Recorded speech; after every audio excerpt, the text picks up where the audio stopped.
Hello guys, आज हम collar लगाना सीखेंगे कि कॉलर हम किस तरह से लगाते हैं। तो ये मेरा नेक रेडी हो गया है।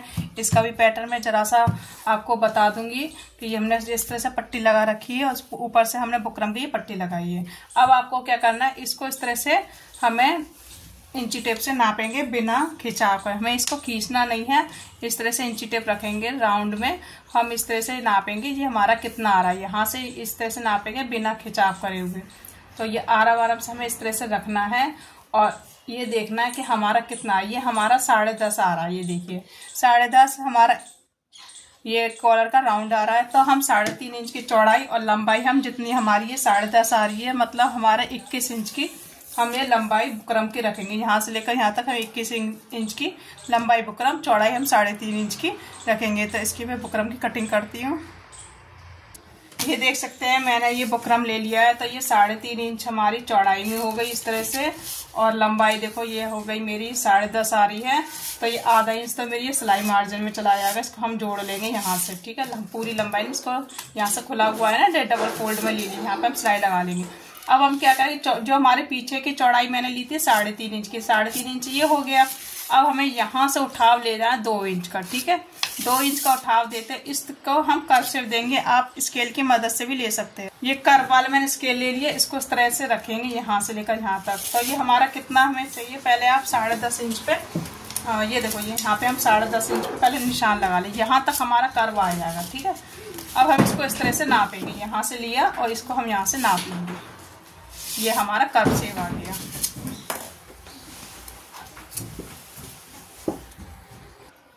ये इस तरह से यहाँ पे ज्यादा राउंड आ रहा है क्योंकि 3.5 इंच तो हमारे यहीं आ रहा है। तो इसको हल्का सा और उठाव देंगे, हल्का सा और उठाव देते हुए हम इसको इससे मिला देंगे। अब हमें चेक करना है ये हमारा प्रॉपर 10.5 आ रहा है कि नहीं। देखो यहाँ से इंची टेप रखेंगे, अब इस तरह से इंची टेप को नापते हुए हम ये देख लेंगे कि ये हमारा 10.5 आ रहा है कि नहीं। देखो ये 10.5 से हमारा 11:15 हो गया है। तो हम इसको 10.5 यहाँ मिलाएंगे, इसको इस तरह से रखेंगे, फिर इंची टेप को दोबारा से फिर से चेक करके हम यहाँ पे निशान लगा लेंगे इस तरह से। ये हमारा यहाँ पे आ रहा है इस जगह। अब इसको 1-1 इंच का हम ये लेंगे चौड़ाई में, 1 या 1.25। ठीक है, 1.25 हम निशान लगा लेंगे इस तरह से। पूरे चारों तरफ हम इस तरह से निशान लगा लेंगे।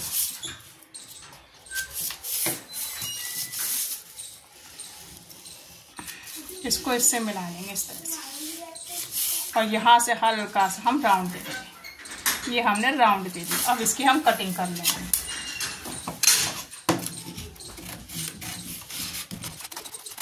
ये यहाँ से मैंने हटा दिया और यहाँ से जो हमने राउंड लिया इसको इस तरह से राउंड, इसको हटा लेंगे। जो हमने सिलाई मार्जिन लिया इसको हम सिल लेंगे। यहाँ से सिलने के बाद एक बार हम चेक करेंगे, इस तरह से हम रखेंगे सूट को और यहाँ से हम ये नाप के देखेंगे ये हमारा प्रॉपर आ रहा है, ये हमारा प्रॉपर आ रहा है। अब हम इसे कपड़े में अटैच करेंगे। इस तरह से हम कपड़े में इसको पूरा अटैच करेंगे, जितने हम चौड़ाई में कपड़ा लेके इसको अटैच करेंगे। ये मैंने आलपिन से सारी अटैच कर ली है। अब इसको इस तरह से हाफ मार्जिन पे सिलाई लगाएंगे, पूरे राउंड पे सिलाई लगाते जाएंगे इस तरह से।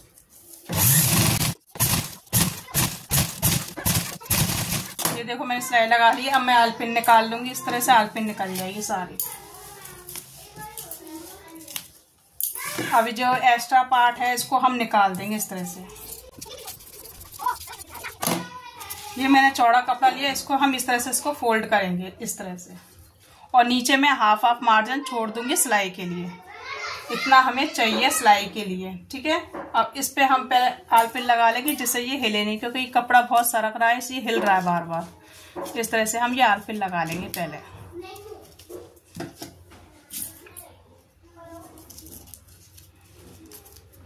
उसके बाद आपको यहाँ से सिलाई लगानी है, या इस पॉइंट से हमें पॉइंट से सिलाई लगाते हुए लाना।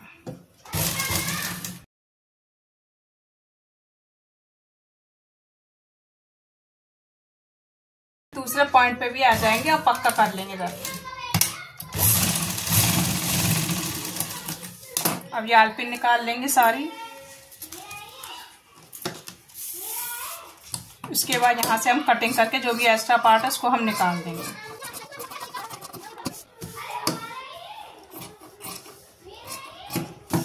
यहाँ पे हमें आधा इंच ही चाहिए सिलाई मार्जिन के लिए। इसको हम आधा आधा मार्जिन देखते हुए कटिंग कर लेंगे। ये एक्स्ट्रा पार्ट निकाल दी। अब हम पहले बी सेंटर पे कट लगाएंगे। ये भी एक्स्ट्रा है, इसको हम थोड़ा सा कट करके निकाल देंगे। इसको बराबर मिलाते हुए हम इसमें बी सेंटर में कट लगा लेंगे। ओके, फिर इसके बाद आपको जो सूट का बी सेंटर है वहां से हम लेंगे। ये सूट का बीच, ये पीछे का वाला हिस्सा है, इसका कट मिलाया हमने। ये कट से कट मिलाते हुए इसको, ये कपड़ा सीधा है, ये सीधा है, इसको सीधे से सीधा मिलाते हुए इसको इस तरह से रखेंगे। पहले हम यहाँ पे आलपिन लगा लेंगे जिससे ये अपनी बी सेंटर से हिले नहीं। इसको हमने आलपिन लगाया।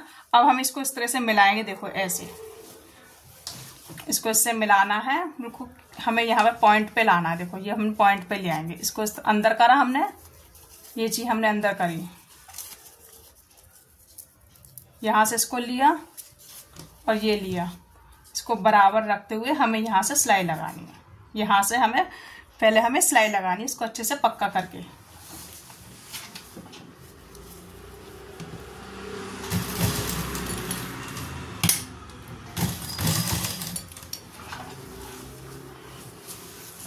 ध्यान रखना, हमें ये बुकरम इसको इस तरह से ऊपर कर लेंगे।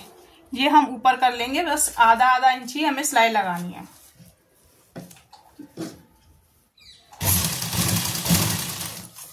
ये देखो, इसको बिना खिंचाव करे हुए इसको राउंड से देखो पूरा मिला लेंगे इस तरह से।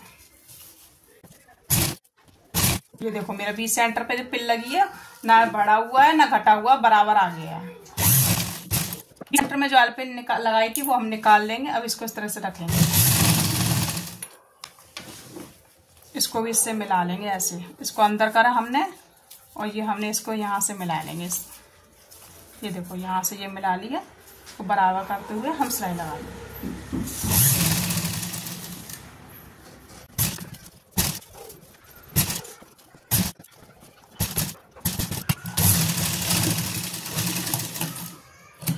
अब देखो ये सिलाई लग चुकी है। अब आपको क्या करना है, इसको अंदर करना है ऐसे, इस तरह से अंदर करके। अब इसके हम पॉइंट पर सिलाई लगा लेंगे। यहाँ पे इसको अंदर करते हुए ऐसे हमें अंदर सिलाई लगानी। ये हमारे ऊपर का साइड आ जाएगा। लेकिन सिलाई ध्यान रखना है, सिलाई के ऊपर ही लगनी चाहिए।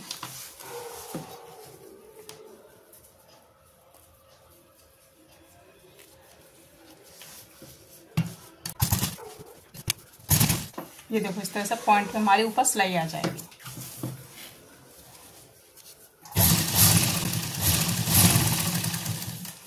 आप देख सकते हैं यहाँ पे हमारे ऊपर पॉइंट पे सिलाई आ रही है।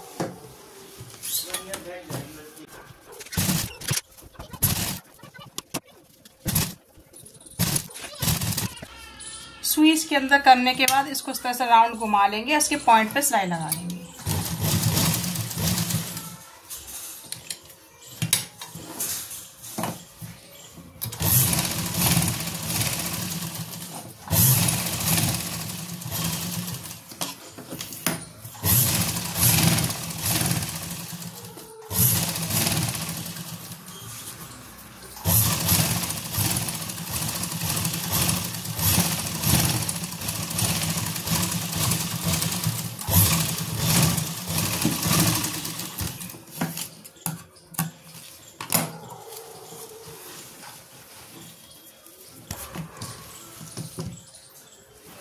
देखो फ्रेंड्स, ये मेरा कॉलर इस तरह से रेडी हो गया है। इस तरह से ये कॉलर रेडी हो जाता है। जब हम आयरन करेंगे तो अच्छे से शेप आएगी इसकी। आप देख सकते हैं, ये देखिए यहाँ से मेरी 2 हुक लग जाएंगे और इस तरह से ये फ्रंट वाला हिस्सा आ जाएगा इस तरह से। अगर मेरी वीडियो पसंद आई तो लाइक करना, शेयर करना, और जो भी आपको समझ में नहीं है वो कमेंट बॉक्स में आप पूछ सकते हैं, और नए हो तो सब्सक्राइब करना ना भूलना। Thank you.